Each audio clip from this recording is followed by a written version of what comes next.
आम्हाला आज लग्नाला जायचं होतं, तर खूप छान तयारी केली होती मी. तर तुम्ही सांगा कमेंटमध्ये कशी दिसते तर मी. तिथे जाऊन पोचल्यावर सगळेजण आम्हाला भेटले. ताई, पप्पा, भाऊजी, वहिनी, दादा, आप्पा. तर सगळेजण भेटले आम्हाला. नंतर आम्हाला जायचं होतं लग्न मंडपामध्ये, कारण आम्हाला आधीच थोडं लेट झालं होतं. त्याच्यामुळे तर लग्न तर अर्धं लागलंही होतं. तर मग आम्ही पटकन जाऊन बसलो, कारण लग्नाचं ठिकाण थोडं लांब असल्यामुळे आम्हाला जरा वेळच झाला.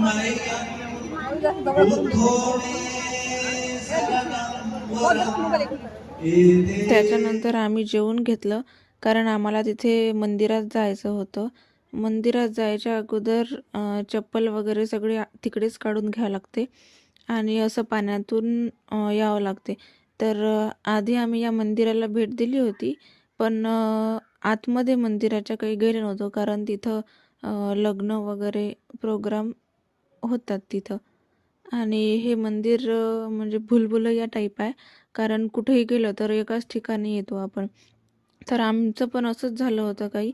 नंतर मग आम्ही एका काकूला विचारलं, कारण आम्हाला जायचं होतं वर. तर मग एका काकूला विचारलं की वर तर कुठून जायचं.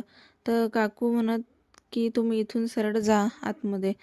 तर मग आम्ही जसं जसं त्यांनी सांगितलं तसं गेलो आणि पोचलो वर जाण्यासाठी. तर दिसायला पण म्हणजे खूप छान आहे. व्हिडिओज काढायला पण खूप छान आहे. काही लोक इथं जेवायला येतात, डब्बा पार्टी करतात. काही लोक इथं प्रोग्राम पण करतात, बड्डे सेलिब्रेशन वगैरे. तर हे उद्धव बाबाचं एक संस्थान आहे आणि म्हणजे सगळे कार्यक्रम इथं होतात आणि फोटोज, व्हिडिओ काढायसाठी पण खूप छान आहे. आम्ही पण फोटो, व्हिडिओज काढले आणि तिथं पिंड आहे तर ती खाली आहे. हे वरचा व्ह्यू आहे सगळा. त्याच्यानंतर आम्ही सगळं आटपून घेतलं आमचं आणि आम्ही पण निघालो होतो जायसाठी. तर आमच्या आधी भाऊजी निघाले जायला आणि हे आमचे दुसरे भाऊजी पण निघाले होते, कारण खूप जास्त थंडी असल्यामुळे लवकर निघावं म्हटलं. तर आम्ही स्वेटर वगैरे काही आणलं नव्हतं आणि जरा लांब होतं, म्हणून मग आम्ही लवकर निघालो जायसाठी. आणि तर चला मग बाय बाय. कसा वाटला माझा व्हिडिओ?